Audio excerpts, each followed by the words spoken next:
গণেশ ভাই, এবার জমিতে কি লাগাবে তুমি? কি আর লাগাবো ভাই, ভাবছি এবার ধান লাগাবো। এই জমিতে ধান খুব ভালো হয়। সবাই ধান চাষ করছে। ধানের ভালো ফলন হলেও ধানের দাম পাওয়া যাবে না ভাই। তাহলে কি করব তুমি বলো? সবাই ধান চাষ করছে, তাই আমিও ভাবলাম যে আমিও ধান চাষ করি। আমি এবার লাউ চাষ করব জমিতে। এই সময় লাউ চাষ করলে লাউয়ের অনেক ভালো দাম পাওয়া যায়। তাই নাকি? হ্যাঁ, তাহলে আমিও ধান চাষ করা বাদ দিয়ে লাউ চাষ করি। ঠিক আছে, যা ভালো লাগে তাই করো। ঠিক আছে ভাই, তুমি থাকো, আমি বাড়িতে গেলাম।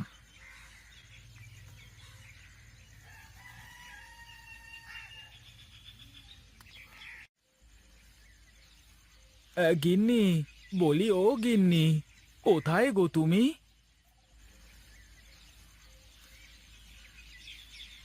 কি গো, তুমি সকাল সকাল মাঠ থেকে চলে আসলে? কাজ কি শেষ? না, কাজ শেষ হয়নি। আমার শরীরটা খুব একটা ভালো লাগছে না, তাই চলে আসলাম। ও আচ্ছা, তাহলে এক কাজ করো, তুমি ঘরে গিয়ে একটু বিশ্রাম করো। আমি ভাত চড়িয়ে দিচ্ছি, ভাত হলে তোমাকে ডেকে খেতে দেব। আচ্ছা, ঘুমাতে গেলাম। বিকেল বেলায় আমাকে ডেকে দিও কেমন?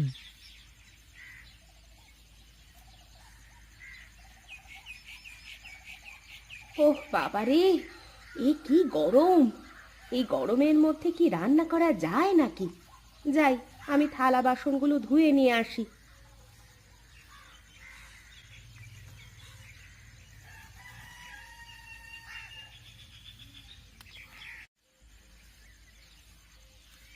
কে তুই বালক? কেন এসেছিস আমার কাছে? কি চাই তোর?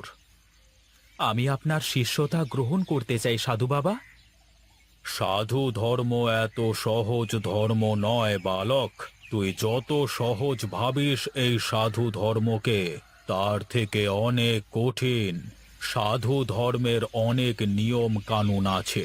তুই কি মানতে পারবি এইসব নিয়ম কানুন? হ্যাঁ বাবা, আপনি যেভাবে বলবেন আমি ঠিক সেভাবে চলবো। আপনার কথার বাইরে এক চুলও নড়ব না। আপনি আমাকে আপনার শিষ্য হওয়ার সুযোগ করে দিন। বেশ, আমি তোকে আমার শিষ্য বানাতে পারি, কিন্তু তোকে আমার কাছে প্রতিজ্ঞা করতে হবে যে তুই আমার কথা মতো চলবি। আজ থেকে কোনো পাপ কাজ করবি না। ঠিক আছে সাধু বাবা, আমি আপনাকে কথা দিলাম, আজ থেকে আমি কোনো পাপ কাজ করব না। আপনার কথা মতোই চলবো। তোকে আজ থেকে সমস্ত প্রকার সংসারের মায়া ত্যাগ করতে হবে।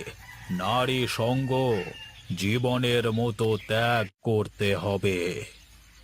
ঠিক আছে, আপনি যেমনটা বলবেন আমি আজ থেকে তেমনটাই করব। যা, এখান থেকে সোজা সামনের দিকে একটা নদী আছে। নদী থেকে গোসল করে পবিত্র হয়ে আয়। ঠিক আছে সাধু বাবা, তাই হবে।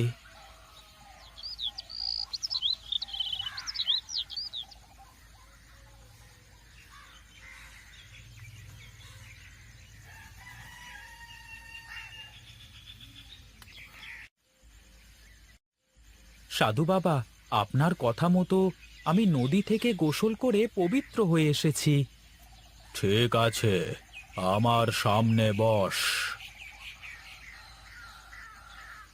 ওং ক্রিং ব্রিং স্বাহা, ওং ক্রিং ব্রিং স্বাহা, ওং রিং ব্রিং আয়াতে নমঃ, ওং আয়াতে স্বাহা। শান্তি শান্তি, ওং গ্রিং গ্রিং স্বাহা। নমঃ শান্তি শান্তি শান্তি স্বাহা। আমি এই মুহূর্ত থেকে তোর শিষ্যত্ব স্বীকার করলাম। আজ থেকে তুই আমার শিষ্য। আমি যেভাবে বলবো সেভাবে তোকে চলতে হবে। ঠিক আছে সাধু বাবা, আজকে থেকে আমি আপনাকে আমার নিজের গুরু বলে স্বীকার করলাম। আজ থেকে আপনি আমার গুরু। আজ থেকে আপনি যেভাবে যেভাবে বলবেন আমি ঠিক সেভাবে সেভাবে চলবো। ঠিক আছে, তুই সামনে একটা বড় বেল গাছ পাবি। সেই বেল গাছ থেকে বেল পাতা পেড়ে নিয়ে আয়, আর কিছু শুকনো কাঠও আনবি। আজ তোকে আমি যজ্ঞ করা এবং সাধনা করা শেখাবো।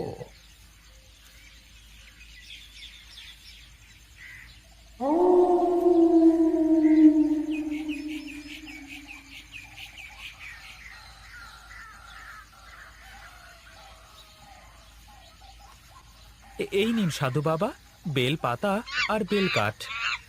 ওই দেখ, তোর পাশে দুটো পাথর রাখা আছে।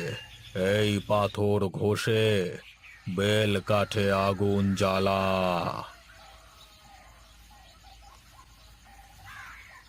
ওং গ্রিং ব্রিং স্বাহা, ওং গ্রিং ব্রিং আয়াতি স্বাহা, শান্তি শান্তি স্বাহা।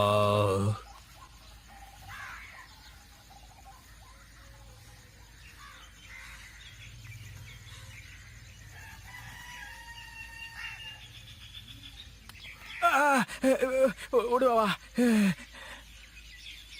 কি গো, কি হয়েছে তোমার? তুমি চিৎকার করলে কেন?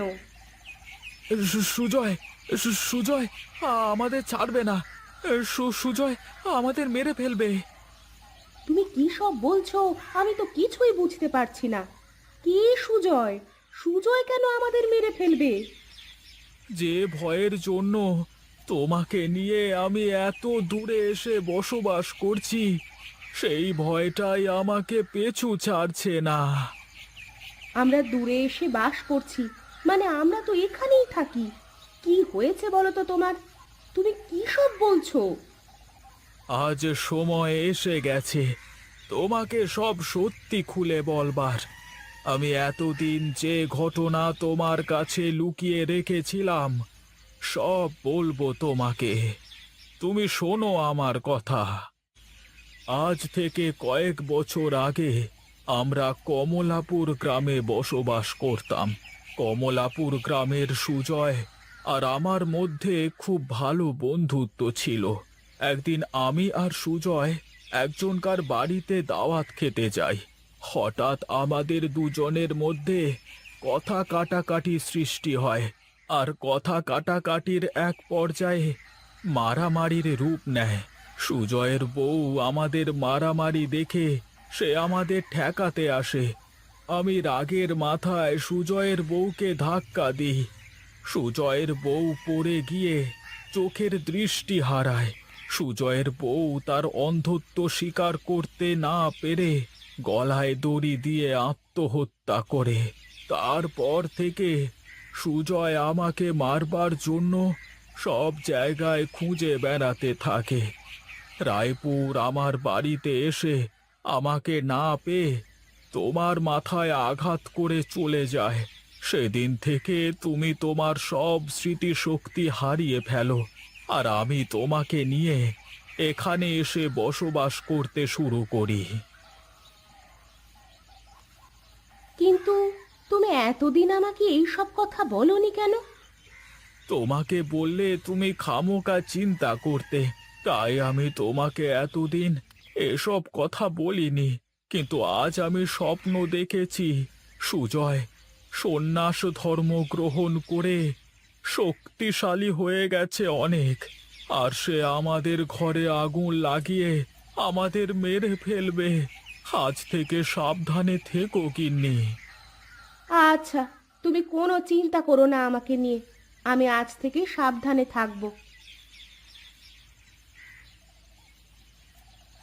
ঠিক আছে সুজয়, সারা রাত যজ্ঞ করবি, তাহলে তুই অনেক শক্তি লাভ করতে পারবি। কিন্তু মনে রাখিস, পূর্ণাঙ্গ ভক্তি দিয়ে যজ্ঞ না করলে তুই কোনো দিনই তোর অলৌকিক ক্ষমতা লাভ করতে পারবি না। আমি গ্রামের মধ্যে যাচ্ছি। ঠিক আছে, আপনি কোনো চিন্তা করবেন না। আমি আপনাকে কথা দিলাম, আপনি এসে দেখবেন আমি দিব্য শক্তি লাভ করেছি। আমি সব সময় আমার পূর্ণাঙ্গ মনোযোগ দিয়ে ধ্যান সাধনায় লিপ্ত থাকব। হ্যাঁ, আমি ঈশ্বরের কাছে সেই প্রার্থনাই করি যেন তুই আস্ত দিব্য শক্তি লাভ করিস। আজ পূর্ণ চন্দ্রের এই রাত প্রতি বছর একবারই আসে। রাতে নিজের দিব্য শক্তি লাভ করা খুব ভালো ব্যাপার। আমি চললাম।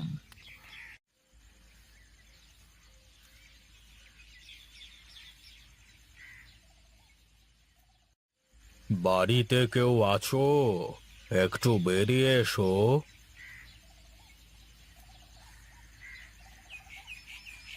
কে বাবা আপনি? আমি এক ভিক্ষুক। আজ 3 দিন ধরে কিছুই খাইনি। আমাকে খেতে দেবে মা? হ্যাঁ, আপনি বসুন, আমি আপনাকে খেতে দিচ্ছি।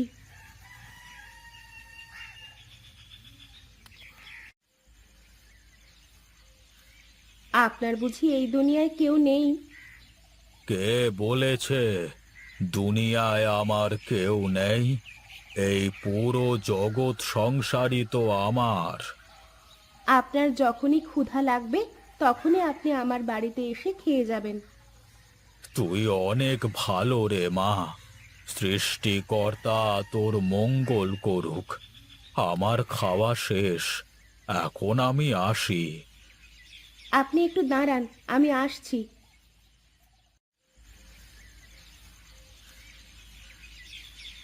এই নিন বাবা, এই চাদরখানা আপনার কাছে রাখুন। আপনার চাদরখানা তো অনেক পুরাতন হয়ে গেছে, আজকে থেকে আপনি এই চাদরটা ব্যবহার করবেন। আমি তোর ব্যবহারে খুব সন্তুষ্ট হয়েছি রে মা। বল তোর কি বর চাই? আরে সাধু বাবা, আপনি? লোকমুখে অনেক শুনেছি আপনার কথা, আজ আপনাকে দু চোখে দেখার সৌভাগ্য হলো আমার। আমাকে সবাই দেখতে পারে না, শুধু তোর মতো সৎ মানুষেরাই আমার দেখা পায়। বল তুই কি বর চাস? আমার তো তেমন কিছু চাওয়ার নেই, কিন্তু আমার স্বামী আমাকে বলেছে আমাদের জীবন নাকি খুব সংকটে। যদি পারেন তাহলে আমাদের রক্ষা করুন। ঠিক আছে, তুই কোনো বিপদে পড়লে আমাকে স্মরণ করবি। আমি সাথে সাথে তোর সামনে হাজির হব। আমি এখন চলি, কেমন? ঠিক আছে সাধু বাবা, আসুন তাহলে।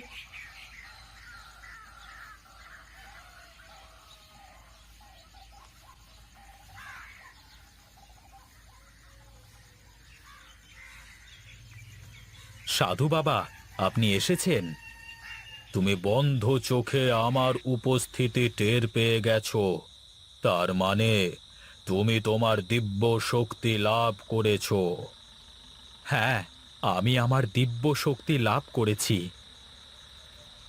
দেখুন সাধু বাবা, আমি আপনার রূপ নিয়েছি। আমার একটা জরুরি কাজ আছে। আমাকে যাওয়ার আদেশ দিন সাধু বাবা। ঠিক আছে, যাও, কিন্তু যেখানেই যাবে তোমার করা ওয়াদা আর আমার দেওয়া শিক্ষা যেন মনে থাকে। ঠিক আছে সাধু বাবা, তাই হবে।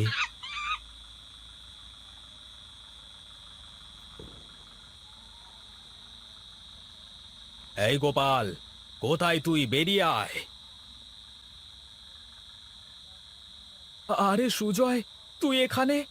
আয় আয়, ভেতরে বসে কথা বলি। আমি তোর সাথে কথা বলতে আসিনি, আমি এসেছি তোকে প্রাণে মারতে। দেখ সুজয়, সেদিন যা হয়েছিল আমি তার কিছুই ইচ্ছে করে করিনি। ইচ্ছে করে করিস বা অনিচ্ছাতেই করিস, তুই আমার প্রিয় মানুষটাকে কেড়ে নিয়েছিস আমার কাছ থেকে। তোদেরকে মরতেই হবে। সাধু বাবা, আমাকে বাঁচান, আমাকে বাঁচান সুজয়ের হাত থেকে। সাধু বাবা, আপনি এখানে? আমি এই পরিবারকে সব রকম বিপদ থেকে বাঁচানোর শপথ করেছি। তুই এদের ক্ষতি করতে কেন চাস? তুই কি তোর ধর্ম ভুলে গেছিস? আমি সন্ন্যাস ধর্ম গ্রহণ করেছি শুধু দিব্য শক্তি লাভ করে এদেরকে শেষ করবার জন্য। এরা আমার প্রিয় মানুষকে আমার কাছ থেকে কেড়ে নিয়েছে। আমি এদেরকে মেরে ফেলবো। তুই এদের কোনো ক্ষতি করতে পারবি না। আমাকে বাধ্য করবেন না আপনাকে আঘাত করতে। আপনি আমার পথ থেকে সরে দাঁড়ান। তোর এত বড় সাহস! এই নে তোর পাপের ফল। আমি বড় হয়ে আমার শিষ্যকে অভিশাপ দিলাম। আমার শিষ্য যেন তার সব শক্তি হারিয়ে অন্ধ হয়ে যায়। আরে, এ কি? আমি কিছুই দেখতে পাচ্ছি না কেন? তুই আর কোনোদিন পৃথিবীর আলো দেখতে পারবি না। না থাকবে তোর কোনো দিব্য শক্তি।